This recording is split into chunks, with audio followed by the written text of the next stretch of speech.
حج کے فرائض بھی ہیں، ان کو بھی سیکھنا چاہیے بھی کون کون سی چیزیں جو ہے وہ حج میں فرض ہوتی ہیں۔ تو سب سے پہلے احرام باندھنا یہ شرط ہے۔ دوسری چیز آتی ہے وقوف عرفہ، یعنی ذو الحجہ کے آفتاب ڈلنے سے 10ویں کی صبح و صادق سے پہلے تک کسی وقت بھی عرفات میں ٹھہرنا، اسے وقوف عرفہ کہتے ہیں۔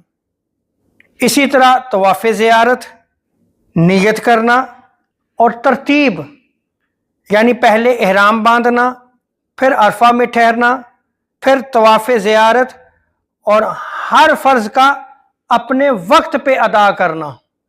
اور اسی طرح مکان یعنی وقوف عرفہ میدان میں عرفات کی زمین میں ہونا سوائے بطن عرفہ، یعنی میدان عرفات میں ایک نالے کا نام ہے، اور طواف کا مکان مسجد الحرام ہے۔